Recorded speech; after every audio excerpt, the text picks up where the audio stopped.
Discipline is when you take the battery of willpower and you squirt that extra juice to make up the difference. Your motivation's only getting you so far. Usually it's far enough.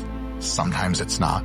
How do you bridge this gap? You bridge it with something called discipline. But what it takes is a discipline that everybody has the ability to do it, but they just don't want to. Our mind may tell us it's easier to oversleep or not go to the gym, but at the end of the day, discipline can be practiced. It's not difficult. But for some reason, I think when it comes to internal stuff, willpower, habits, discipline, because you can't see it, because it feels like it's part of your sense of self. And I think that limits maybe people's understanding of how much they can move that and lift the ceiling. We think that discipline sucks, like not getting to eat everything you want, not getting to do everything you want. We think discipline is a punishment, but actually nobody has a shittier life than a person who has no self-control, no boundaries, no rules.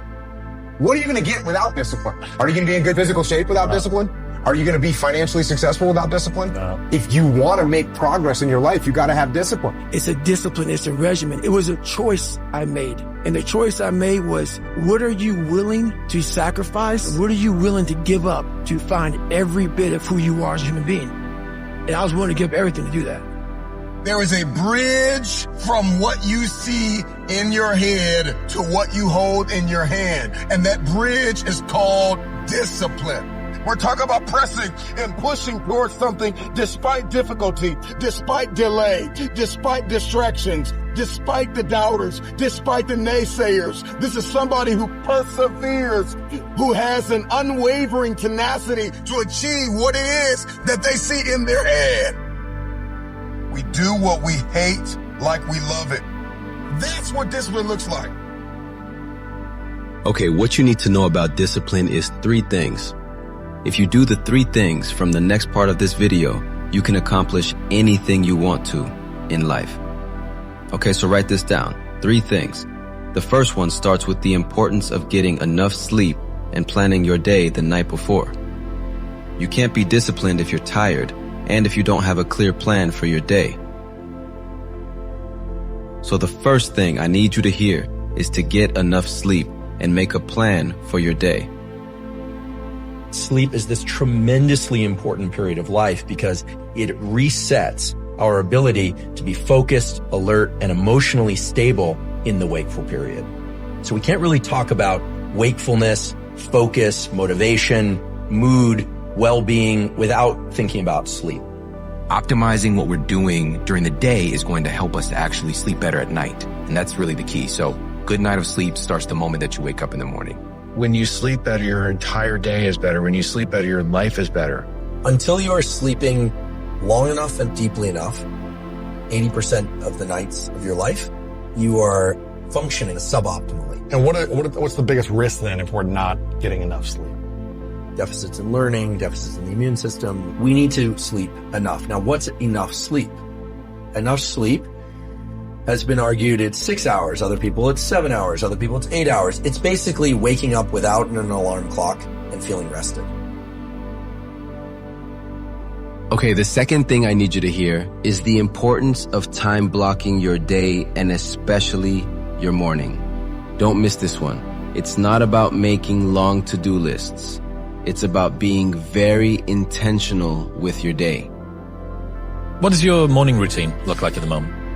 Morning routine is wake up, try and get as much natural light as you can in the morning hours, whenever it is that is for you, especially the first 3 hours after waking. I hydrate, I drink water, and then I do everything I can to not do email, not do social media, and to take care of a few critical tasks. These days, I have this obsession with trying to do one cognitively hard thing a day, and one physically hard thing a day. I try and get my brain into kind of a linear mode. I try and narrow that aperture. Because if I don't, the distraction that's created by social media and interactions with others can kind of wick out into the rest of the day. So I'm not necessarily trying to finish something in that time, but I try and do something challenging. I experience great pleasure from battling through something mentally challenging. So this is something I observed in myself, which is that from 6 a.m. until noon, my brain is very capable, my body is very capable of doing certain things far more easily than at other times of the 24-hour cycle. So I consider that sort of the first phase of my day. Sometimes I'm up by 6, sometimes it's 7, sometimes it's 8. Usually it's about 6:30. So I consider that one opportunity block. The second opportunity block, because I eat lunch typically around noon, between, 1 and 6 p.m. So second opportunity block.